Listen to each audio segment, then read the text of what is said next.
নমস্কার বন্ধুরা, আমি সবিতা। আজকে রান্না করছি এই যে সাজনা কেটে নিয়েছি। কাটা দেখালে অনেক বড় হয়ে যায় ভিডিও, তার জন্য এই যে গাছের আম পেড়ে নিয়ে এসেছি, সেগুলি কেটে নিয়েছি। কাঁচা লঙ্কা ছিঁড়ছিড় করে নিয়েছি। রান্না করব আজকে মাছ দিয়ে, আম দিয়ে আর সাজনা দিয়ে, সঙ্গে আলু যাবে। কড়াতে তেল দিয়ে তারপর শুকনো মরিচ একটা দিয়ে এখন দিয়ে দিচ্ছি সর্ষে।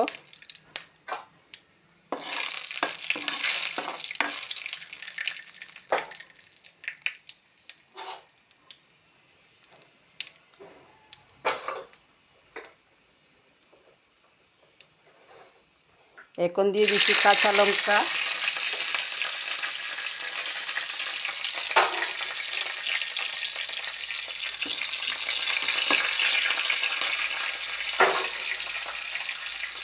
এইখানে বেজে নিয়েছি আলু আর মাছগুলি, এইগুলি দিয়ে এই যে এখন দিয়ে দিচ্ছি এই যে সাজনা,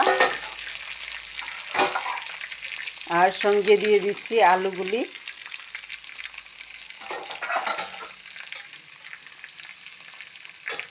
সবজিগুলি সাইড করে এখন দিয়ে দিচ্ছি মশলা।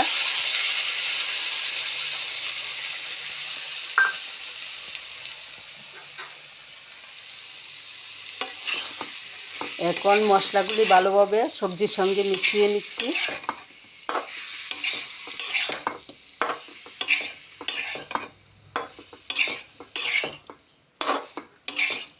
এখন কিছুক্ষণ হবে এগুলি ভাজা।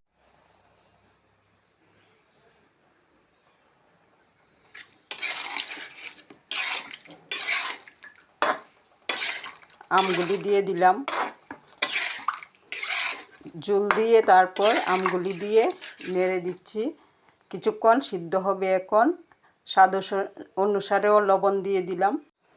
তরকারি মোটামুটি বাপিয়ে এসেছে। এখন দিয়ে দিচ্ছি মাছগুলি, ভেজে রেখে দিয়েছিলাম সেইগুলি। এইভাবে আমইচ্ছা রান্না করে খেয়ে দেখবেন, সেই স্বাদ। ছোটোবেলা থেকে আমরা এগুলিকে মা ঠাম্মাকে দেখতাম এইভাবে রান্না করতো, সাজনা দিয়ে, আলু দিয়ে, শস্য সম্বাস দিয়ে, মাছ দিয়ে।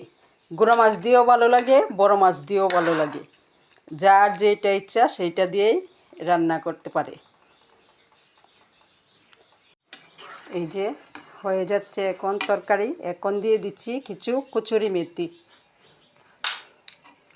কচুরি মেথি দিয়ে সেন্টটা যে সুন্দর আসে তরকারির, আর আমইচ্ছার মধ্যে তো অপূর্ব সেন্ট হয়। এইভাবে বানিয়ে খেয়ে দেখবেন বন্ধুরা।